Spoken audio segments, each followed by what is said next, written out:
Donc il y a beaucoup de choses, notamment quand c'est d'un point de vue hormonal, qui sont assez réversibles et on nous fait croire qu'on a toujours besoin de béquilles, de médicaments, forts, de traités. Mais vraiment, moi je trouve que le corps est assez étonnant, dans ses réserves et son potentiel quand on arrive à bien identifier la source et qu'on arrive à mieux se connaître. Hormones et chute de cheveux. Est-ce toujours une histoire de fatalité? Retrouve le témoignage de Caroline de Binière, fondatrice de la marque Millet, dans l'émission À la racine de Suzy Desmet. Ce qui est génial, c'est qu'il y a une plasticité et une mémoire du corps. Donc quand on relance et qu'on a capté que là, il fallait insister, qu'il fallait soigner ce point-là, on arrive très bien à récupérer et notamment autour du cheveu, avant d'en passer à des greffes, à des traitements beaucoup plus lourds. Il y a beaucoup de cas où des femmes ont réussi à traiter des alopécies androgénétiques. Je pense que tu en parles largement. Moi, j'avais des femmes qui étaient sous lévothyrox. J'ai des témoignages, absolument éblouissants sur des changements d'hygiène de vie, qui se sont répercutés sur leurs cheveux, où elles ont même pu arrêter le lévothyrox au bout d'un moment. Donc il y a beaucoup de choses, notamment quand c'est d'un point de vue hormonal, qui sont assez réversibles et on nous fait croire qu'on a toujours besoin de béquilles, de médicaments, forts, de traités. Mais vraiment, moi je trouve que le corps est assez étonnant, dans ses réserves et son potentiel quand on arrive à bien identifier la source et qu'on arrive à mieux se connaître. Mais c'est intéressant que tu rappelles effectivement ce point sur les hormones parce que je l'entends tellement souvent. On me dit, bah, c'est hormonal, donc en fait, c'est un peu une fatalité, il n'y a rien à faire. Ah, pas du tout. Les hormones sont le reflet de plein de choses. Ça peut être des carences nutritionnelles et ça peut être beaucoup effectivement de l'émotion. Au-delà du stress, je Complètement. parlerais même d'émotion parce qu'en Ouais. fait, notre cerveau est capable d'analyser en permanence notre environnement pour Mmh. savoir s'il est propice à Mmh. procréer ou pas. Et donc, il va se mettre plutôt en mode défense ou procréation, c'est l'un ou l'autre. Et Mmh. du coup, le profil hormonal peut être complètement bouleversé par rapport à notre perspective de cet environnement. Donc, il y a plein de choses à faire, tant Puis, sur le Hello, petit intermède de 30 secondes pour t'inviter à liker tout de suite cette vidéo si elle te plaît. Ça me permet de le savoir et ça m'encourage à continuer et à développer de nouvelles vidéos. Donc, s'il te plaît, un petit like tout de suite. Après, tu vas oublier. Je ne t'embête plus et je te laisse avec la suite de la vidéo. Donc, il y a plein de choses à faire, tant puis, sur le plan alimentation ouais. que sommeil, exercice physique et gestion des émotions. Puis si on parle hormones, attention au dosage des hormones parce que finalement, ça veut pas forcément dire grand-chose. On le voit même sur des bilans d'hypothyroïdie, il y a des sensibilités hormonales qui rentrent vraiment en compte et voilà, il y a des femmes, qui ont des mêmes rapports. On regarde toujours une hormone par rapport à l'autre, d'hormones thyroïdiennes qui sont dans les normes et qui en fait sont en hypothyroïdie marquée dans leurs symptômes, comme 2 femmes qui ont exactement le même rapport entre oestrogène et progestérone et pas du tout la même symptomatie, in fine, avec, des personnes qui vont être très gênées dans leur bouffée de chaleur. Donc c'est là où il faut vraiment s'écouter et où l'endocrinologie est d'abord une science des symptômes.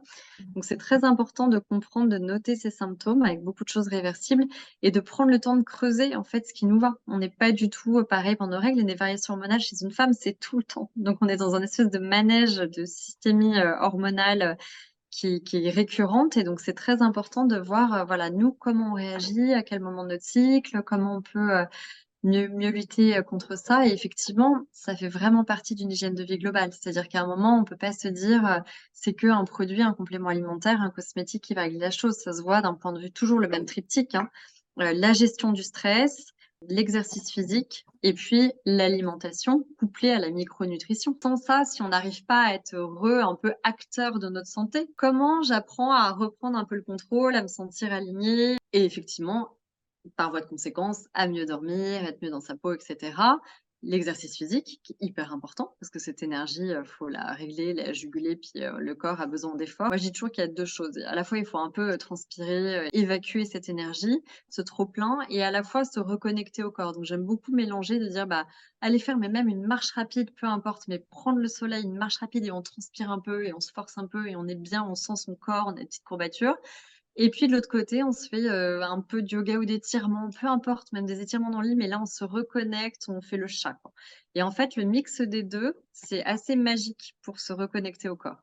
Et puis l'alimentation, on le dira jamais assez, mais c'est un socle. À quoi ça sert de commencer à aller faire de la micronutrition et faire attention à ce qu'on met sur la peau si on n'a pas un socle sur de l'alimentation, qui est la première médecine. C'est pas possible. Ça, c'est évident. Tu prêches une convaincue. Moi, je suis parfois assez étonnée des gens qui vont avoir tendance à plus se tourner vers de la médecine un petit peu rapide ou des cures en disant non mais attends, moi il me faut une piqûre de vitamine K, une cure d'androcure, non mais il me faut un truc, il faut que ce soit réglé dans les 2 semaines. Et qui regardent même pas leur assiette. Et en fait, j'ai envie de dire, tu pas envie de le prendre dans l'autre sens. Et ça, c'est 2 approches différentes, mais fondamentalement, je ne crois pas beaucoup à la première approche, très corrective parce que le problème va forcément se répéter si on n'a pas saisi les causes racines. Et ça, je pense que le Ouais, cheveu, quand toi, tu en parles beaucoup et de très bonne manière, ça fait partie des signes vitaux, tu sais, l'état du cheveu. D'ailleurs, au même titre que les règles, hein. Tu sais qu'on commence à en reparler aujourd'hui. c'est vrai. Parce qu'avec les fausses règles justement induites, par les pilules et tout, en fait, on est en train de se rendre compte que, bah, les règles, ça n'a pas été fait par hasard par le corps.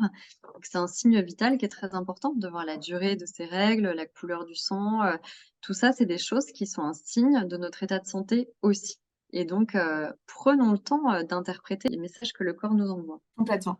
Alors après, c'est vrai que sur les deux médecines, je dirais plutôt qu'elles sont complémentaires parce que, tu sais, sur les cheveux, Ouais. tu l'as dit, c'est quand même un signe de féminité. C'est très effrayant de Et puis voir. parfois, on peut pas faire sans, hein.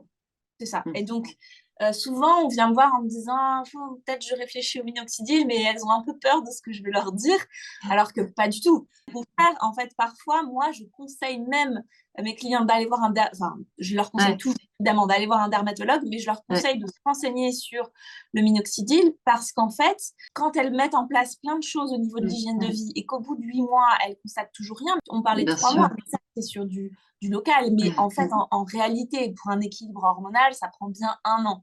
Et donc, quand au bout de 6 mois, elles voient zéro résultat, Ouais. elles arrêtent. Et donc, je préfère presque qu'elles prennent pendant 1 an le minoxidil, Mmh. ça stabilise la chute. Et en parallèle, on fait tout ce travail de fond. Et là, Bien eh sûr. ben, sur le plan psychologique, on est plus calme, on est plus Mmh. apaisé, ce qui a aussi des Ouais, vertus. bien sûr, bien sûr.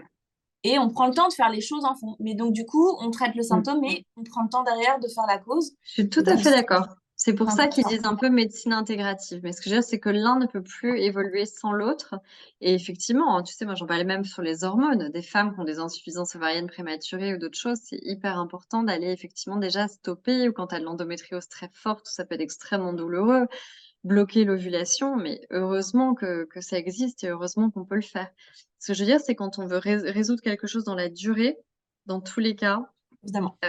il faut s'intéresser que souvent nos fragilités, propres à nous-mêmes, donc qui relèvent de notre biochimie, de notre morphologie, bah, vont se répéter tout au long de la vie, de 15 ans à je ne sais pas quel âge. Donc c'est important de s'y pencher un peu, de se reconnaître et de voir un petit peu comment on fonctionne parce que ça nous donne souvent des grandes indications sur, nous-mêmes et par exemple, tu vois, de connaître aussi les micronutriments qui nous conviennent ou pas. Bah, c'est énorme, hein. Tu vois, moi, je sais que, par exemple, les oméga 3 avec mon alimentation où je prends beaucoup d'huile de colza, de trucs, de poissons gras, enfin très médé j'ai Pas comme jamais ça. aucun déficit donc ça me fait rien, tu vois? Par contre, le magnésium, j'ai un profil où, dès que je fais une prise de sang et tout, j'ai beau prendre du magnésium tout le temps, je manque toujours de magnésium. Donc quand on a ça, généralement, ça a quand même tendance à se répéter, tout au long de la vie et puis j'ai jamais besoin de fer. Alors prendre du fer quand on n'a pas besoin, ça peut être pro-inflammatoire. Donc faire de temps en temps un petit bilan sanguin, savoir où on en est, on a souvent un profil biochimique qui tend à se répéter, toute la vie et des déficits qui tendent à se répéter toujours dans les mêmes nutriments.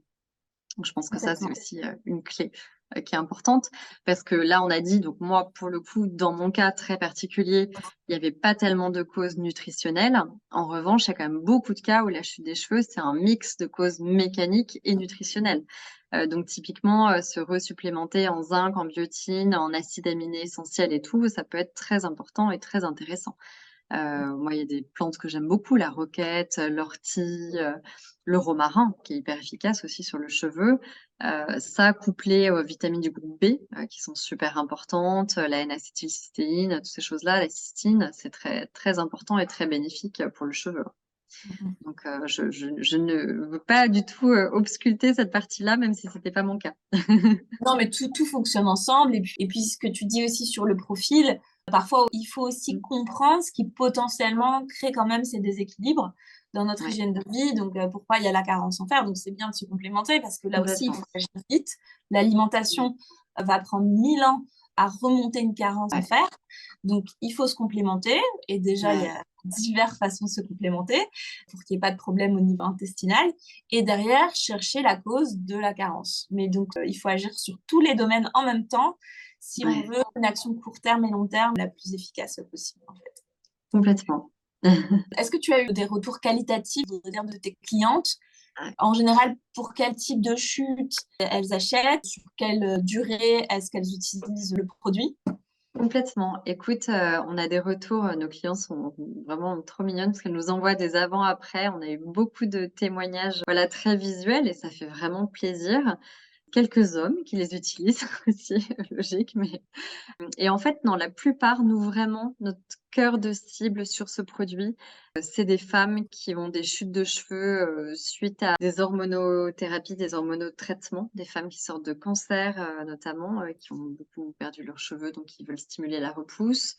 Beaucoup de femmes qui, perdent leurs cheveux à partir de 35 ans, qui sont souvent dans des situations de stress un peu chroniques et ou de baisse hormonale, ou des femmes de 50 ans et plus qui voient leurs raies, progressivement, se dégarnir un peu. On est vraiment en majeure partie sur ces cas de figure et puis après on a aussi des jeunes mamans en postpartum en sachant qu'à chaque fois alors je sais pas commercial de dire ça, mais je leur dis: «Écoutez, un postpartum normal, vous allez perdre les cheveux que vous avez pas perdus enceinte, mais vous avez pas besoin».